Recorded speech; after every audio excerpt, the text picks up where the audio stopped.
So if I was to look up generosity in the dictionary, it obviously would have a picture of your face there. Not Maybe like quite, this but is it. close. I think They're it still would. sketching it. I think it would. They're still sketching it. So number one, leading generosity voice, I would say currently, but also emerging into the future because I like where you're headed in life. But Yeah. for people that don't know you, Okay. why don't you give me not the elevator pitch, but the elevator story? It's like I was poor my whole life. Yeah. So I grew up in poverty. My parents, always too much month at the end of the money, right? We lived on welfare. We were on government assistance. I stood in the food stamp line, man. I stood in that building where half of the lights worked. It had this weird stench, this odor. It was chaos. You know, the heat didn't work in the winter and the AC didn't work in the summer. And so I remember standing there as a kid. I remember being in the line as a kid when we were in the grocery store and we were getting the government cheese, which isn't real cheese, by the way. They just make it in some factory that nobody knows what actually goes into it. It don't taste like cheese. I was getting the government milk, right? So back in those days, unlike today, because you know things are so bad today that we got to deconstruct over everything. But back in those days, you actually had to stand in line and you had to rip the food stamps so everybody knew that you were poor. Wow. In today's age, they give you a card that looks like a debit card, so nobody actually knows that you're poor. So you don't have to be in the embarrassment of being poor. You can just be poor and sit in poverty. And then nobody knows you're actually poor. So you look rich, but it's fake rich. Back then, everybody's like, ha, you're poor. So that's how I grew up, right? And so when I got older, I was like, man, I don't want to live like that. Like, by the way, my parents are fantastic. Love my mom, love my dad, had me in church all the time. They were tithers. My dad had 3 or 4 jobs.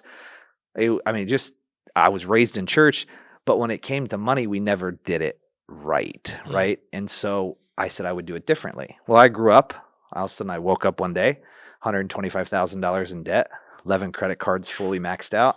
I owed money to my in-laws. I owed money to my grandma. I had student loans. I mean, man, it was just a disaster. And I was in the proverbial welfare line. Like my wife was literally saying, we need to get food stamps. Wow. We can't afford to buy groceries. You're telling me every card's maxed out. There's no money in the bank account. I can't afford to buy groceries. She went to the grocery store and the card declined. So after all of that, all those years and all that mess, I woke up and I was in the same place. I had this moment with the Lord. And I was like, I don't want to live like this. I wasn't created to live like this. And I just felt like the Lord was like, no, I didn't create you to live like this. And then I read in Proverbs where it said, the borrower is slave to the lender. I was like, check, that's me. And then it said, a generous person will prosper. Bingo. Oh, wait, I'm not generous, right? I don't live in outrageous generosity. Like I live in self-consumption. I live focused on me. How did I get in all this debt? I took vacations I couldn't afford. I bought a car to impress people that didn't care. I was just living a life that was unsustainable, unrealistic, trying to keep up with, everybody on social media and live this life that wasn't real. And God got a hold of me and said, the generous will prosper. Do it my way. Another translation says this. It says, the blessing of the Lord maketh rich. So if you want to be rich, be generous. So we just went on this generosity journey where we just determined like the best way to live is to give. And when you give, it's returned to you. And the cool thing is, Scripture tells us that it's multiplied when it's returned to you. So every time I give, if I don't hold back and I'm outrageously generous, every time that I give, I'm storing up for myself treasures in heaven, right? Or rust and moth do not destroy. I'm putting it in the hands of the Father. Well, when it's in His hands, what He says is, I'll take it and then I'll multiply it and I'll return it back to you. So like I plant the seed, but He causes it to grow. So I'm not in charge of the harvest or when the harvest comes, but the promise is that when I sow, I reap. So we just went on this journey where we said we're going to be outrageous in our generosity, right? So we were poor. Like, what did I have to lose, bro? I was already poor. I couldn't afford groceries. What I had to lose? And so we started just giving at a pace, like a crazy pace. So we went from 10% givers or 10% tithers to 17% givers, 17% givers to 25% givers to 33% givers to 40% givers to 50% givers, 60% givers. I mean, just this crazy pace of generosity where it was like just open-handed, like, God, you can have it all. What was crazy is we wrote a check this year, a one-time check, for more money than we made in 2014. Like the entire calendar year of income. Wow. We wrote one check in 2023. So like within 8-9 years, we're writing checks for full year's worth of income. That's insane. Like this year, we'll give more money than we made in 2017, 2018. It'll be close. We probably won't give more than we made in 2019. But the reality is, so you can think from 2018 prior, the amount we give this year will be more than we made all of those years. Like now we're rich. We're not rich because I have a fancy car, because we drive a 2008 Ford Escape hybrid that has rust all over it. Come on, somebody. And, you know, it's a baseline model. Like that's not going to be the story forever, but that's the story for today. I live in the city, man. Like you get a new car, you put it in the city, it's going to be beat up. Like it's just wisdom, right? So we drive the car. I don't have a big house. I'm rich, but I don't have a big house. I have a 1,200 square foot row home. But I got that thing on a 15-year mortgage. I only have 12 years left on it. I got an interest rate at 2.1%. It's a good Philly right? life. So like I'm uber wealthy. I've got almost double. My house is almost worth double what I paid for it, right? It's about worth 70% more than I paid for it when I bought it. Like I'm rich. I have great community. I have great friends. I have wonderful children. I have a fantastic wife. I have a great family. Like I am rich in relationships. I'm rich in joy. I'm rich in peace. And I'm rich financially. Like I don't have millions of dollars in the bank. But when I look around, when push comes to shove, I'm not worried about if I'm going to pay my electric bill, right? So 3 years ago, I was 3 months behind on my electric bill, 5 years ago. But now I don't worry about it. Wow. So that's amazing. Like literally so much there is just incredible. And it's crazy as you're talking, I'm thinking to myself, there's so many people that wish they had the life you currently have. Like you're living a life people are like, I wish I had that life. Yeah, But the thing you is, went- I wish I had a lot of people's life, but I'm not willing to put in the sacrifice of the work that it takes to get their life. Ooh, yeah. So I mean, there's a lot of people I look at and be like, man, I want their life. Like when I was a kid, I wanted Ken Griffey Jr.'s life. You know, I wanted Sammy Sosa's life. I Yeah. wanted Mark McGuire's life. You know, like if you're a real sports fan, you know, back in the day, the home run kings, right? But I wasn't willing to put in the work as a baseball player to achieve what they were able to achieve. Also, was I gifted with that type of talent? No, probably not. I mean, I was good, but I would never put in the work. Yeah. You know, there's people who have built. I remember wanting what you know, the Tony Robbins of the world wanted. Like I used to want what Zig Ziglar had. Like I worked for Zig, right? I traveled around the country. I did stadium events with Zig. I worked his book table, you know, and I was like, man, I want this. I want what Zig has. I want to travel around. I want to speak in stadiums all around the world. But I've never put in the work that Zig put in, right? So I don't have the life that Zig. I don't have the life that Tony's put in. But I also haven't put in the work that Tony's put in. So I say that to say anybody could have this outrageous generosity lifestyle. They could have this story. They just got to put in the work. You got to be willing to make the sacrifice. So the work, though, as you're talking about it, it's a little different because it's not a output in the sense of like a skill or craft. Let me finish this thought because I know you're like, it is a skill. No. I do agree. But in the sense of like, you have to work on, let's say, the stadium, you know, the marketing, the tour, all this, but it's working on being generous. So let's go back in time because you live in a garden of wealth now, but it started on unfertile soil, dry, broken. Like I think in pictures, I just see like muddy, hard clay. But generosity is what watered it and began to take root. So let's go back from where you started. You're born in this world. You've known nothing different but this life of poverty, food stamps, everything that you're talking about. And you live this theme. What was the catalyst moment? I know you talked about scripture, but like where you're like, I'm going to give this a shot. Because we see the fruit of it now. Sure. But you're in that moment. Go back to before you live where you're at now, where you're like, what was the catalyst that got us on the journey? Yeah, you're like, okay, let's give the catalyst was very simple. I got invited in April of 2018. I was invited to join a mastermind group of 10 different guys who wanted to grow, who wanted to develop, who wanted to make a difference. And I was invited to go in, and the guy said, I think you're a good fit. You have an entrepreneurial spirit. You know, you travel, you speak, you've built businesses. Like, I think you're the right person to be in this group.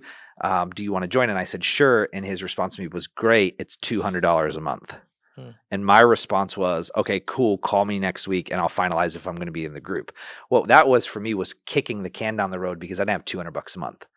Like, if you don't have $200 a month to grow and develop and to get into the right community to be all that God created you to be, you don't have money problems. You have life problems. Mm. And I had life problems. I had internal problems, right? So you're obviously in a group to move on as an entrepreneur, ministry, everything. So you're going through all these problems while you're doing ministry. Well, I'm so you're doing doing what ministry. God's called you to do. Yep. You're preaching, you're teaching, people Yep, getting saved sure. and all this, but you're living in the debt. I'm living in the trash debt. hole. So he asked me, and it was a catalyst moment because I realized something has to change. So I talked to my wife, and we're like, this is what we need to do. So we made a way. We paid the first month, right?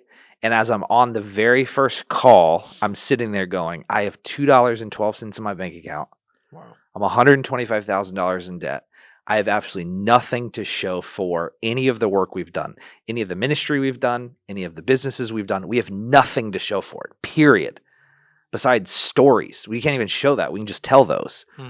And it was in that moment that I was crushed. Like, something has to change. And that's when I read the scripture and I go, okay, so this is the solution to the poverty of life, right? So you talk about it's not a skill per se that people, have to have or get better at, which is true. What they have to do is, in order to live this life, you have to master your mind. Wow. You have to That's so master good. your state. You have to master your emotions, right? Because we're so driven. Money is so behavioral. It's a behavioral. It's like we've got to master every day how we think. So go back earlier in this talk where we were talking about the deconstruction thing. Like, it's a choice to get up every day and master my thoughts. Master what's happening. The most expensive real estate that anyone will ever purchase is right in between their ears. It's the most expensive real estate to own. Wow. So you get to choose every day of your life what you allow in, what you allow to sit there, and what you allow to come out, right? Wow. Every thought is a seed.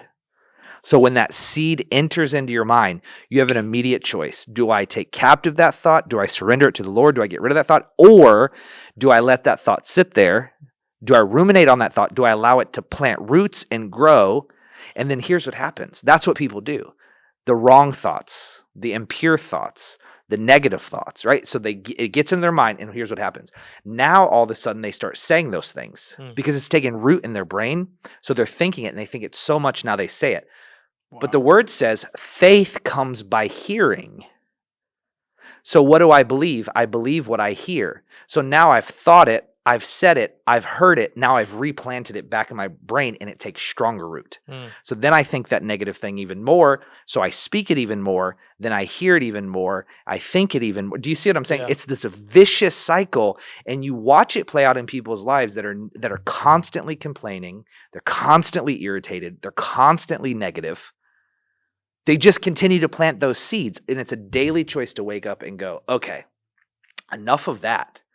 Today's the day I am going to speak the things that are true, that are pure, that are honest, and I'm going to make the right decisions. And so in life of generosity, we just got to master our mind and our heart and be in full surrender. Here's the thing. It's just a choice. It's actually not that complicated. So so many good things are right there. Literally what you're doing, I mean, you're retraining the neuron pathway of your brain. Totally. You're literally restructuring your brain. You're rewinding. Great book on that, your by brain. the way, is The Happiness Advantage by Sean Acor. Okay. I need to read that. Fantastic resource. Dr. Caroline Leaf. Fixing She's Your good. Mental Mess. Yep. Fantastic. Our good old buddy Craig Rochelle. Yeah. He's got a couple books on that. I'm going to check that one out. Send that to me after this. We're going to talk about that. Remind me. Okay. Neuron pathways, though. So, okay. It's a choice that you made. And the reason I want to sit here is so many people, this is where they're stuck. They get into Totally. the edge of making a decision. Totally. And it's like you have to go left or right, but they don't. They just sit at the crossroad. Mm-hmm. It's like the song, I am alone at the crossroad. But they just sing that verse. I've over never and heard over. that song I am before, by the alone at way. the crossroad, the crossroad, the crossroad. They never make a decision. So what's fascinating is you didn't go, oh, it's my parents' fault. Boo-hoo. It's a generational curse, which isn't true. Generational destruction patterns are true. You didn't go, oh, it's the system, it's the government. You said, hey, I got to take responsibility. And then you made a decision. What made you make the first decision, but then keep making the decision? Because once I imagine after the first decision, there was the euphoria that I can have a new life, I can do this. But then you had to go back to what you live in. Yeah. But then you chose to go back to the crap, pardon my French, Sure. and still make new decisions. Yeah. How did you do that? Because so many people can't do that. They just have a destructive pattern. They keep making with their finances, being selfish, not generous. Yeah. So how did you continue to make that pattern? Vision. Okay. I could see the end. You live with the end in mind, right? So I knew that I was on the right path. I was convinced that this path was going to lead me to where I wanted to go, which was ultimate freedom. That's what I really wanted. And so the discipline was, if I will do this long enough, Jeff Olson in his book, The Slight Edge, says consistently, persistently, with a good attitude over a long period of time. So most people can have a good attitude. They can be consistent and persistent for like a day or two or a week or two, but it's over a long period of time. So when I jumped in to this lifestyle of generosity, of course it was really hard at first, but the more you worked the muscle, like you just work the giving muscle. And the more you work it, the more you work it, the more you work it, well, then the easier it becomes. And here's the thing, the promise is so sweet on the other side of generosity that then you start seeing outrageous things happen. I'm not the Lord of the Harvest, so I couldn't tell anybody what to do. But I remember we started the journey in 2018. 1 year later in 2019, I felt this ultimate just kind of like switch in me of like, okay, I need to start teaching about this, right? So now I'm using my giftings and my talents to talk about a life we lived for a year. In the very first quarter of me teaching on this lifestyle of generosity, our ministry grew by 4 times. Wow. We 4x'd in 1 quarter what we had done the previous quarter. And here's the thing, I wasn't out taking offerings for our ministry. Some people will hear that and be like, well, because you talked about money and you took offerings for yourself. No, I didn't. I didn't take offerings for myself. People gave freely to our ministry that we were doing. We also started charging a fee to go because I wasn't taking offerings, because before we had lived on offerings. So here's the wild thing, is I went from living by faith on taking offerings to then going, hey, if I'm going to come speak about this, I want to bless you. And because I'm going to bless you, at the end of this, we can't by faith. I'm talking to our ministry folk. You know what I'm talking about. I said, well, we got to charge this fee. And when we started charging that fee, well, that was a huge step of faith too, because it was so outrageously expensive. I didn't think anybody in their right mind would ever pay it. And people, not only did they pay it, they just kept calling. But you know what that was on the back of? Outrageous generosity. That's cool. That's what it was on the back of. Yeah. It wasn't, nothing else had changed. Yeah. Like I wasn't necessarily a wildly different person. Yeah. I mean, I had grown, but it was on the back of generosity. So that's what I'm saying. How did I keep going? I saw the bigger vision. I kept working the muscle. Yeah. It became easier to do it after a while. And then we just started seeing fruit. I mean, that's one of 100 stories I can tell. Good. I think what people don't realize, because it'd be easy to be like, well, yeah, it was easy to be generous then. You charged for coming to speak. But it's like, no. I was generous for a year prior to that. Exactly. You were generous before that. But the thing is, when you're generous, your seed not only becomes more sacred, but it needs to go to certain fields. And that's why when you grow in generosity, it's like any skill. Yeah. You're going to the next level. There's a difference between Pee Wee football and the NFL. Totally. And there's a different price for Pee Wee football and the NFL. But also what happens is the Lord takes people that are generous in a high capacity, and he puts them in a place where that high capacity generosity is going to bring a high capacity harvest. Because God's not going to allow you to be generous in a place that's not going to be stewarded well. I say this all the time, but he's not going to pour out a blessing where it's not going to be stewarded well. People wonder, why can't I get a blessing? It's like, well, if he gave you a blessing, it'd crush you because you don't know how to steward it.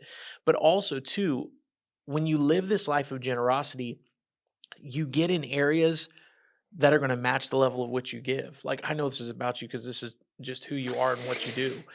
But I think that's what's so key, because I think, and this is like a whole different conversation and podcast, but I think for people that are business-minded, that are driven, think, oh, I can't be a pastor, can't be in the church, can't do this because we can't ever get into sales or talk about money and but it's completely opposite.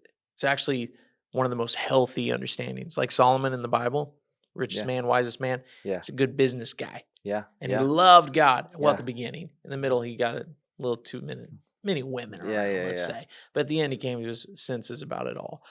But the business mind, generosity, finances, it all rolls together. It's all All in of it. one. All of it. And if you own a business, the smartest thing you do as a business owner is to implement generosity into your business model. And that's what you're doing. Yeah. That's the whole other part of what you do. Man, the business of generosity is huge. I mean, just go look, do a case study on Chick-fil-A. Do a case study on Hobby Lobby. And look what happens when you make generosity a foundation of your business model.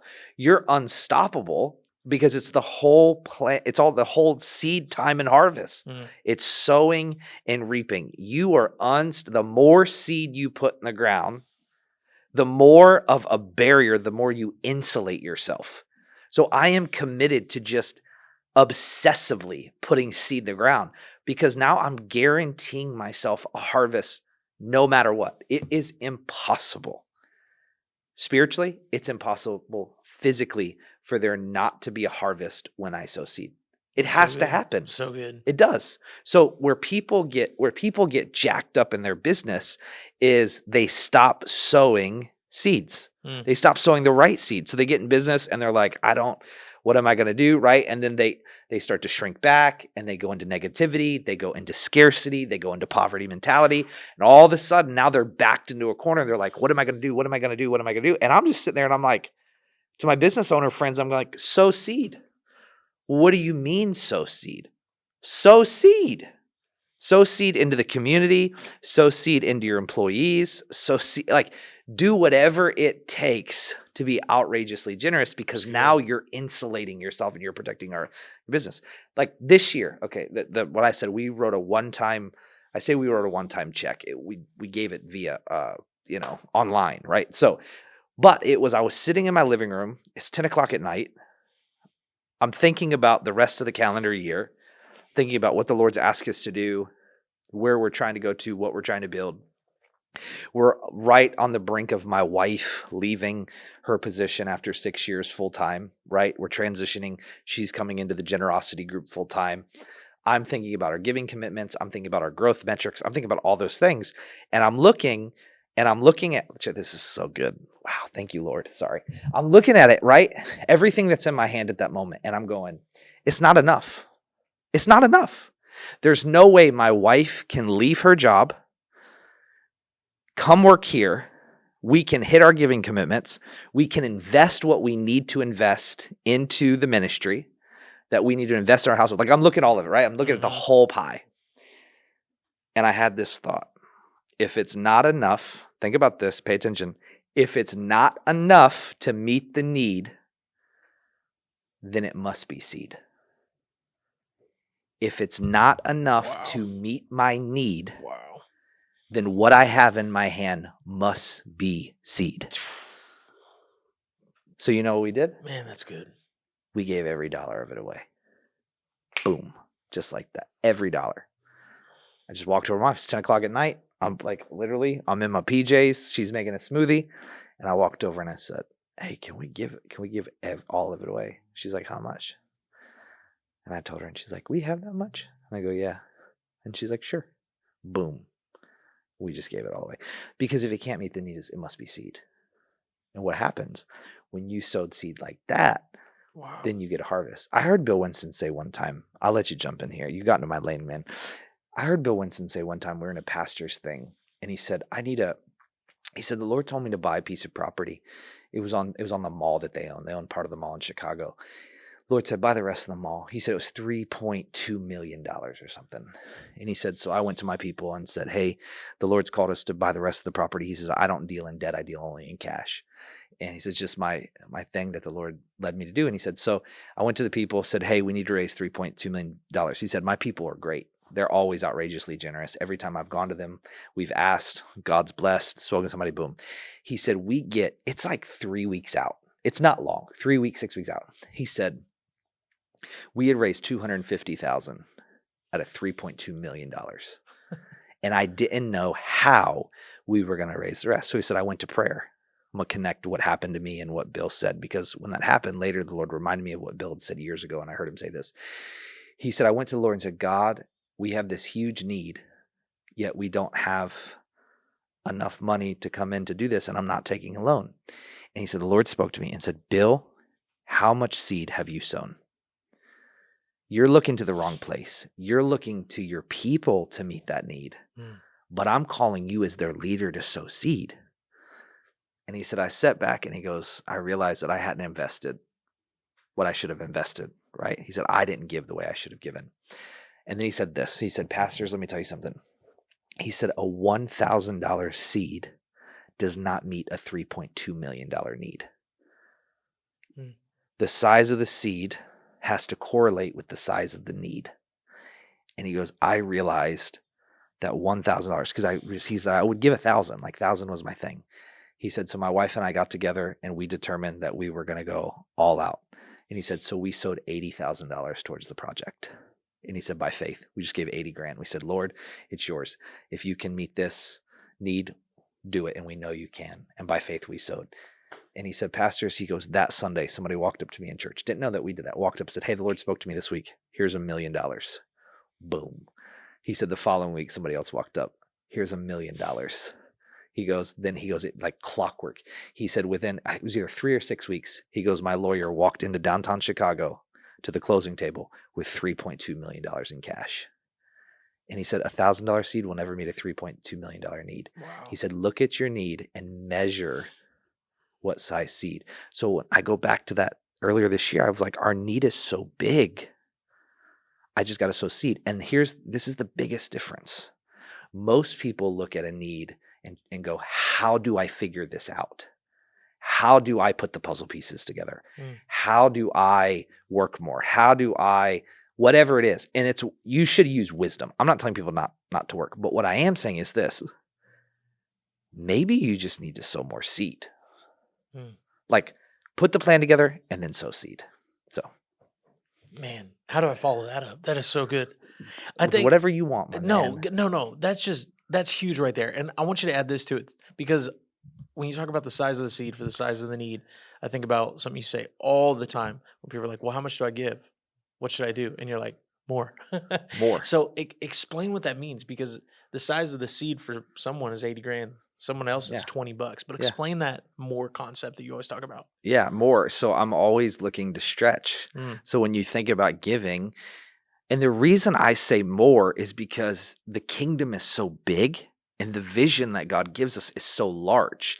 And if we're going to be all that God created us to be, we should be growing, we should be developing, we should be getting in more relationships that are pushing us towards God type vision, right? We have to be expanding. So for me, I'm like, the size of the seed should be in measure to the size the seed and the need. They got to measure together, right? The reason I say more is because the vision should continue to grow. Like my seed has to get bigger and bigger because the vision is getting bigger and bigger, right? The need is getting bigger and bigger. And when I say need, I'm not talking about scarcity, poverty mentality. I'm not talking about being in want. I'm saying need in the sense of God has called us to this. Yeah. And he's given us this vision. And if we're going to run towards the vision and we're going to see it come to pass, I use the word need. How are we going to make that happen? Well, the Bible is very clear. Seed, time, harvest. So I put seed in the ground, right? Paul says, I planted, Apollos watered, God made it grow, right? Now he's talking about the seed of the word. But that's true in any type of seed situation. Like we plant it, God makes it grow. I don't make it grow. It's impossible for me to make it grow. So when I talk about more, I use that because I want to push people not to just think about giving more money. Yeah. What I'm really pushing people to is dreaming a bigger dream, a God-sized dream. That's the point. Like generosity makes you rich. So what type of life would you live if you were rich? Wow. If you're rich in relationship, if you're rich in opportunity, wow. if you you had an abundance mindset, if you could go anywhere, if you could do anything, if you had no limits, what would you do? Whatever that is, start today. Start right now. That's so good. Don't wait any longer. Yeah. What are we waiting on? Literally, it's the kingdom of heaven. The kingdom of heaven is here now. Right this second. You know, and so many times like, okay, so where's the good service? Where's the emotion? Where's the hallelujah chorus? But no, radical generosity. Right now. Do it right. Like so and most people get, paralysis by analysis, man. Yeah. They wait it's forever. That, or people get angry. They're like, Where's Yeah. your jet, pastor? You know, Yeah, or yeah, like yeah. the outfit or the shoes or whatever Yeah. people are going to pick at. But My it's- shoes were a gift. Chill yeah, out. shoes were a gift. Yeah. Somebody gave me these. Might All have been right. from China. All right. Shout out to DHgate sponsoring this. Wow. But when you talk about the kingdom of heaven is generous. It's radical generosity, Radical and it's not generosity. scarcity. But why do so many Christians walk around with a scarcity mindset? I have no idea. I have well, that's no why you're clue. here. That's the whole reason. No. I lived like that forever. Yeah. It's miserable. Wow. It's miserable. Mm. Right? Being poor is hard. Being rich is hard. Yeah. You get to choose your hard. That's good. You get to Yeah. choose it, right? Yeah. So why would I choose to live in poverty? I think about this story all the time when I'm talking about poverty and scarcity mentality. I think about a farmer. His best friend came over and he looked at him and he said, "Hey man," they're standing on top of the porch. He looked underneath the porch. He said, "Hey dude," he said, "your dog is sitting underneath the porch and he's sitting on a nail." He's like, "Are you gonna do something about it? The dog is sitting on a nail." And the farmer looked at him. He said, "Nah, man, he'll move when it hurts bad enough." And in life, sometimes people just need it to hurt a little worse before they move. And I don't know why. Wow. Why Yeah. don't you just move now? Yeah. I don't know why people want to live like that, to be Yeah. honest. It's not any fun, and it's a waste of time. It's a waste of space. It's a waste of talent. It's a wasted life Wow. when it could be so much greater. Instead of sitting around wishing to win the lottery, go make something of your Yeah. life. Go beat a lottery. You literally can Seriously. make it. And people are, I'm sitting on the hill, they're like, well, the grass isn't always greener on the other side, but it's green where you water it. Totally. How do you water it? Generosity. Totally. Being generous with Totally. your money, which is Mhm. what you do a lot. But I think people immediately they go to money, but you're so generous with your encouragement. I mean, you check in on me all Yeah. the time. You're a safe place for me to vent. You're encouraging. I mean, you're generous with literally how you treat people, with your family, like everything. And that's where generosity, it's not just a money thing, it's a lifestyle. It like is. it is like, this is what I walk in, this is who I am. But at each level, there's more devils. And so I would Thanks, say, Joyce Meyer. yeah, there we go. But Thank you. I would say then, as the devils hit you at the levels, to keep the alliteration going, how do you know when you've hit a new level, but of scarcity, where it's like, oh, I'm at this level now, but I'm feeling scarcity? Like, how do you know that you're in a scarcity mindset, that this is taking place? When I feel like I don't have enough, when I feel trapped, when I look around and I can't find a way out, right? And now I feel like I'm retracting. The moment I start going, we've got to cut, I've realized that we've entered into scarcity. So there is wisdom in trimming the fat, which I should probably do more in my own body, if you know what I mean. Don't worry, I'll By the way, crop man, crop it up, bro. Crop it up. Help a brother out. But the moment I start going, this is real, man. The moment I start going, okay, we need to cut this, cut that, cut this, cut that. We need to backtrack. Now I've realized that we've moved into scarcity. Wow. How? Because the reality is, if I lived in abundance and just did something about it, then I wouldn't have to cut that. It's one thing to cut out negative things. It's one thing to use wisdom. It's another thing when you start retracting back for no reason other than you're just afraid and scared that you're not going to be able to make ends meet. And that's at every level. So that happens when my bills were $1,000 a month. It's happened when my bills were $30,000 a month, and it's happened everywhere in between. And I'm sure it'll happen when we're $50,000 a month and $100,000 a month and $1 million a month. I'm positive that I will have moments that I'll look around and go, we need to cut. No, we don't. We need to sow more seed. We need to be more strategic. We need to think outside of the box. We need to dream bigger. We need to do better, right? All of those things. We don't need to cut back. What are we cutting back for? That's how I know that I've entered into scarcity. Wow. So you literally go back to square one of the conversation where it's like, back to the new mindset, making the decision, doing it again. Yeah, Totally. So what I'll start doing is I'll start doubling down on the right things. So it happened to me recently. What are those? What's the filter of the right things? The right things are sowing seed. The right things are making strategic investments.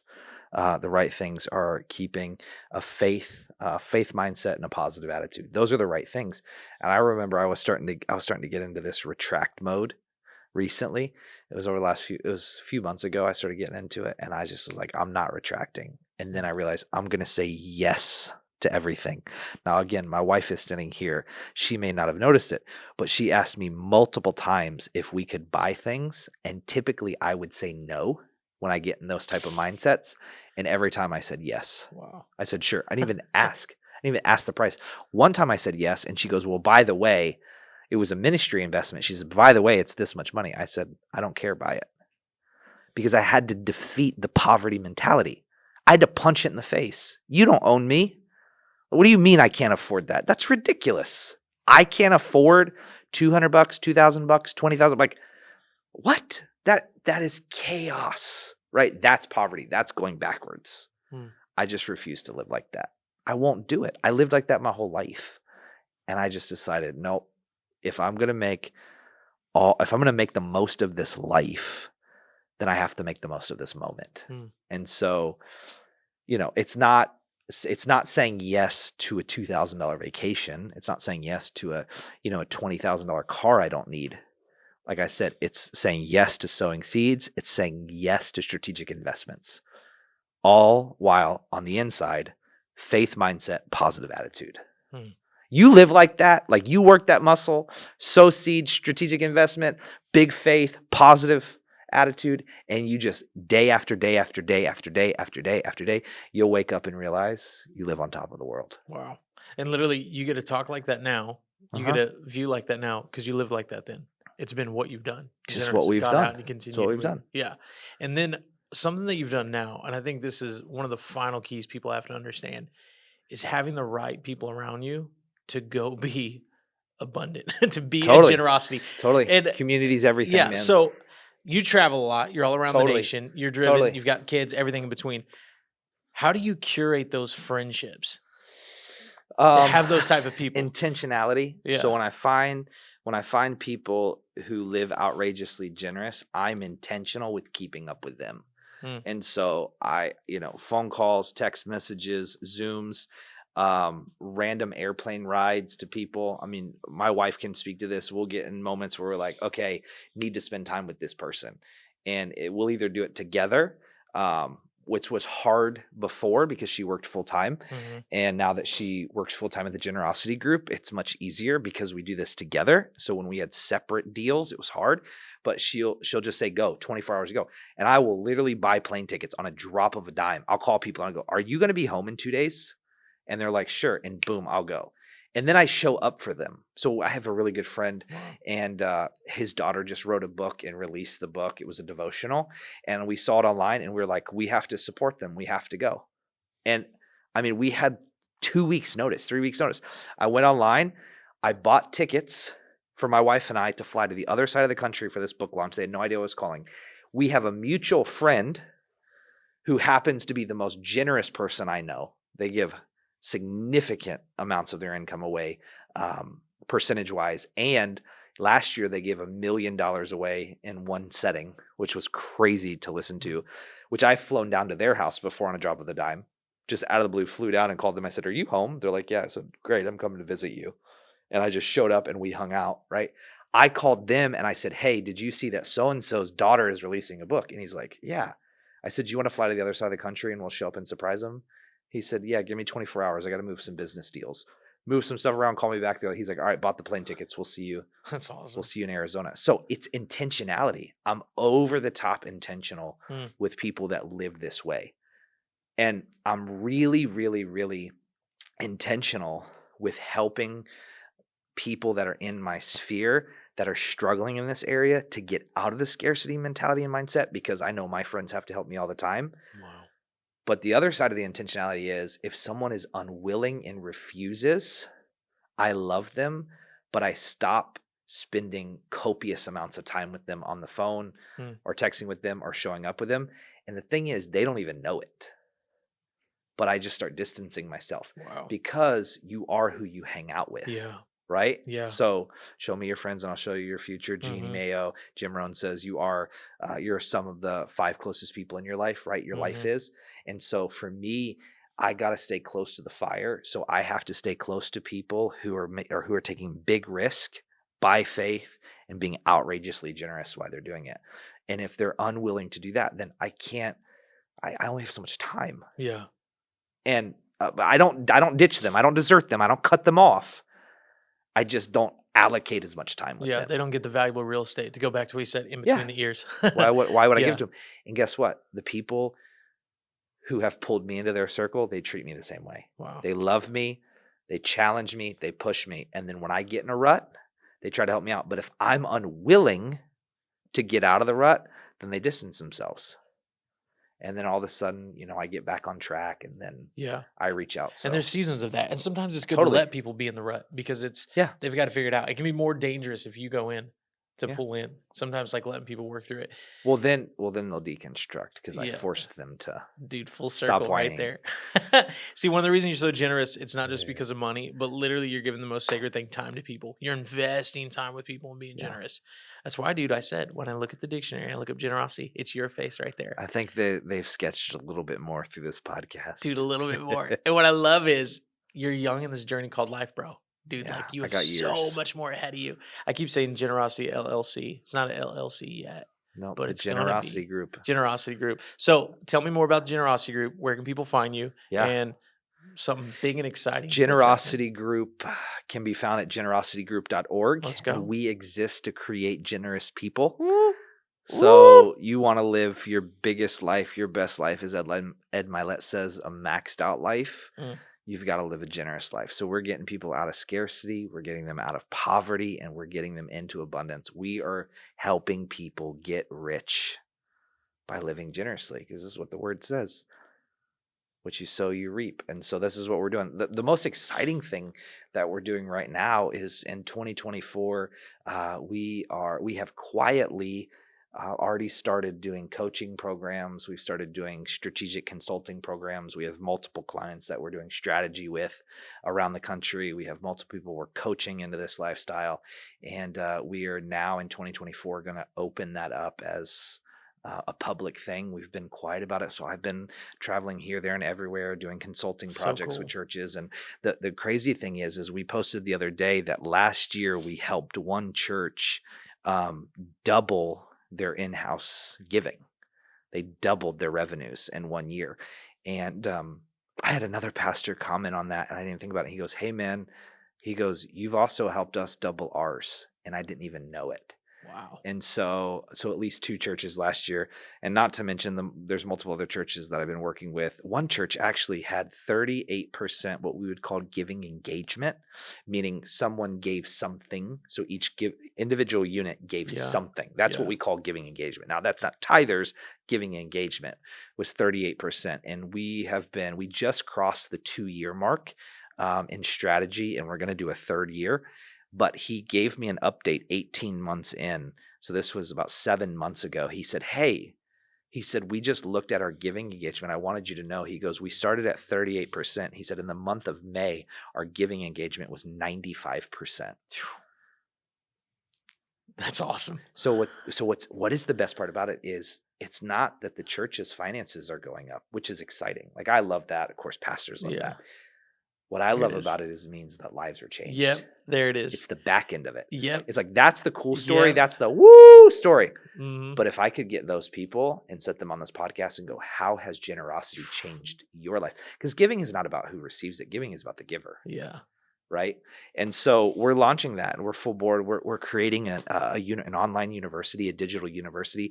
It will be the largest generosity university on the face of the planet. We will have more content in the space of generosity, abundance, wealth building, life transformation than exists anywhere on the face of the planet. So we're rolling out a lot of things, man. We've just been in the background working, and dude, I love it. It's all coming out 2024, dude, 2025. I'm so pumped. I'm so pumped. And I'll still be traveling and speaking because that merry-go-round never stops. Yeah.